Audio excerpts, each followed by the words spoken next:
Listo. Buen día, hoy vamos a estar hablando con mi compañero Cristian Mora sobre la ley de Gauss y el flujo de campo eléctrico.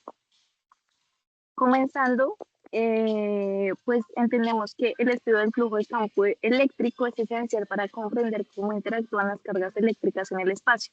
Una de las herramientas fundamentales para analizar estas interacciones es la ley de Gauss, que permite calcular campos eléctricos de distribución de cargas con simetría.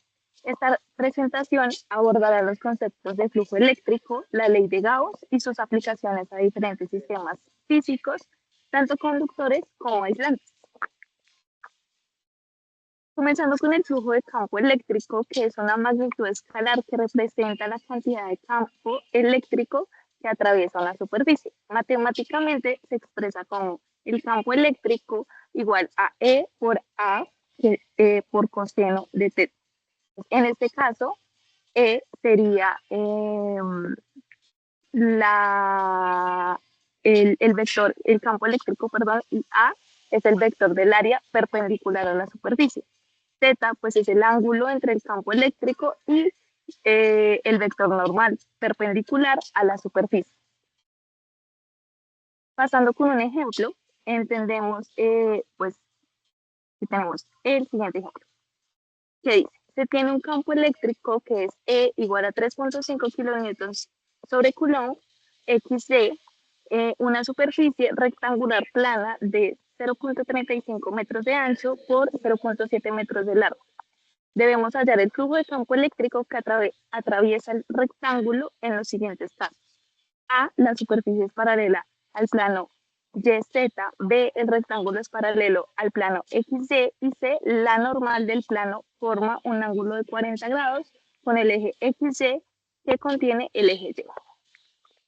Pasando con la solución, entendemos que para el punto A, el vector normal Y, el vector de campo eléctrico son paralelos. Por lo tanto, el ángulo θ entre ambos es de 0 grados. Y el flujo eléctrico es el siguiente. Sería el flujo eléctrico E por S por coseno de 0, lo cual sería igual a E por S. Es decir, que el área S del rectángulo es S igual a 0.35 metros por 0.7 metros, lo que es igual a 0.245 metros cuadrados.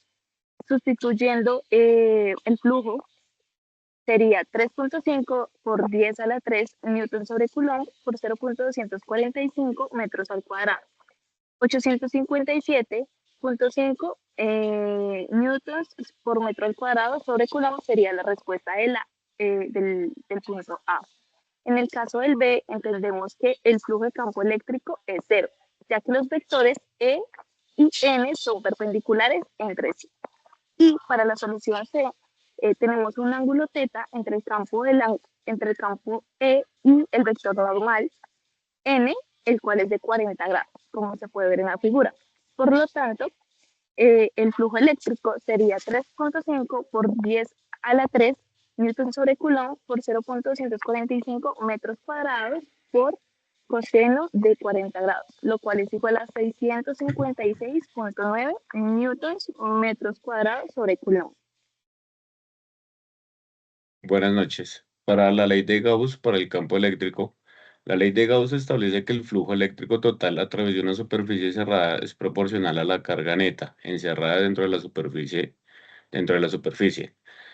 La fórmula dice que el flujo eléctrico es igual a la integral del campo eléctrico por el diferencial del área sobre la cantidad interna sobre la permitividad del vacío, que es epsilon sub cero. Como ejemplo tomamos que un hilo infinito y delgado está cargado con una densidad lineal de carga constante, lambda igual a 2 por 10 a la menos 6 coulomb sobre metro. Calcular el campo eléctrico a una distancia r, que es igual a 0.05 metros del hilo.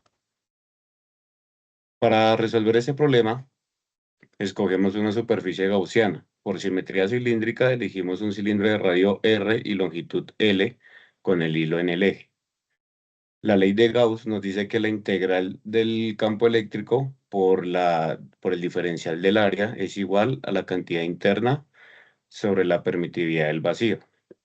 evaluamos ambos lados, el campo eléctrico con la variable E es perpendicular y constante en la superficie lateral del cilindro.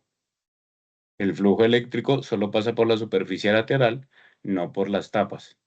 Eso nos da una fórmula de el flujo eléctrico es igual al campo eléctrico por 2 veces pi por R por L. La carga encerrada en el cilindro es igual a la cantidad interna igual a lambda por L. Utilizando entonces la ley de Gauss, sería el campo eléctrico por 2 veces pi por R por L, que es igual a lambda por L sobre la permitividad del vacío o epsilon sub 0. Se cancela L, pasaría 2 veces pi por R por L a dividir. Cancelaríamos en la parte del numerador L, en la parte del denominador, y nos quedaría lambda sobre 2 veces pi por epsilon sub 0 por R. Sustituyendo los valores iniciales, nos daría que E, o el campo eléctrico, es igual a 2 por 10 a la menos 6 sobre 2 veces pi por la permitividad del vacío, que es 8.85 por 10 a la menos 12 por la distancia del hilo, 0.05.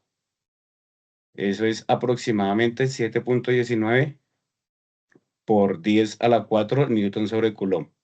La respuesta es el campo eléctrico a una distancia de 0.05 metros es 7.19 por 10 a la 4 newton sobre coulomb. La aplicación a conductores. En conductores la carga se distribuye en la superficie. El equilibrio electrostático, el campo en el interior es cero. Y el campo es perpendicular a la superficie del conductor. La aplicación, la ley de Gauss permite demostrar que dentro de un conductor hueco no hay campo eléctrico, principio utilizado en jaulas de Faraday.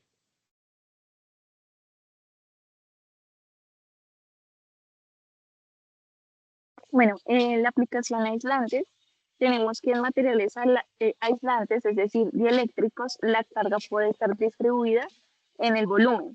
La ley de Gauss se usa para calcular el campo a diferentes distancias de una distribución continua de carga. Con un ejemplo breve de esto sería para una esfera con densidad de carga uniforme, el campo eléctrico dentro de la esfera crece linealmente con la distancia del centro. Por último, encontramos las conclusiones,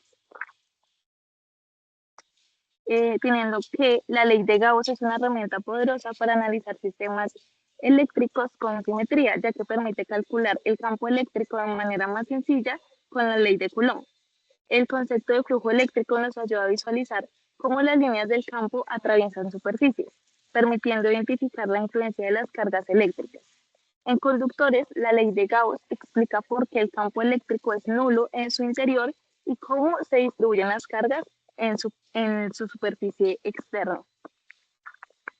Y también, pues, por el lado de los aislantes, esta ley permite analizar distribuciones volumétricas de carga revelando comportamientos distintos a los conductores. Comprender estas leyes es fundamental no solo para resolver problemas de física, sino también para el diseño de dispositivos eléctricos y electrónicos. Por último, encontramos las bibliografías, las fuentes que usamos para esta presentación, y eso sería todo por ahí. Muchas gracias. Yes.